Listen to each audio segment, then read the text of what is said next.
For years, I was committed to longing. Longing for a reply to a text message, for an I love you, or for a man to look at me a certain way. If I was in a relationship, I longed for it to last, and if I wasn't, I longed to find one. My longing was a restlessness that spread out into my life like a mist. I could not see anything clearly with it there. I used to think it was love that I was longing for, but I was wrong. I was obsessed with the idea of love, not the truth of it. All those years and nights I spent asking, when will I find love? I never paused to think about what precisely it was. Do many of us? We don't learn about love at school. We don't research it or take a test in it or review it once a year. We're encouraged to learn about economics and grammar and geography, but not to know about love. It seems strange to me how we expect so much from love and yet devote so little time to understanding it, like wanting to dive into the sea but having no interest in learning how to swim. And yet, whether we think about it or not, love leaks in and out of all of our lives, every day, freely, cruelly, and beautifully. I watch a video of my friend's 6-week-old baby wriggling in the bath, 1 hour before reading a quiet email from a woman whose 3rd round of IVF has just failed. I think about 2 new engagements, another that was called off, another that never happened. I listen to the friend trying to build a new life after an unexpected divorce, the friend who is grieving a parent, the giggly optimism of another friend tentatively unwrapping a brand new love. On and on it wilts and blooms, the love in all of our lives, unknowable and undefinable, or so I thought. For a long time, I assumed love was the source of my unhappiness. I wanted to understand why it felt beyond my capabilities. Why could I walk away from a job I was unhappy with, but not from a bad relationship?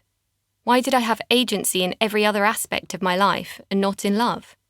Why did I assume marriage would be the end of something and not the beginning? My suspicion that I had misunderstood love completely was what Elizabeth Gilbert once described as a breadcrumb of curiosity, a clue that I needed to pick up and follow. That's why, for the last 4 years, I've asked writers and therapists and experts about their experiences of love in an email newsletter called Conversations on Love.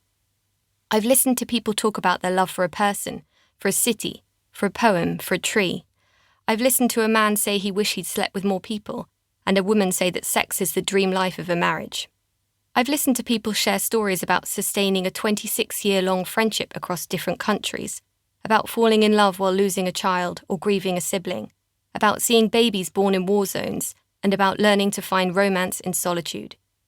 Each one was a reminder that love was possible, and that my understanding of it had been limited. While I was having these conversations, love was leaking in and out of my life too. The interviews expanded my idea of what love could be and what it could look like, but it wasn't until I started trying to conceive after a miscarriage that I began to see how much more I had to learn. Because although I thought I'd outgrown my propensity towards longing, there were many similarities between my longing for a baby in my 30s and my longing for a boyfriend the decade before. Both made me more focused on the love I didn't have rather than the love I did. Both sometimes tipped me towards self-pity. Both made me compare myself to others and feel like there was an area of happiness in life I was excluded from. I used to look longingly at couples holding hands on Sundays, but now I fixated on women pushing buggies round the local park.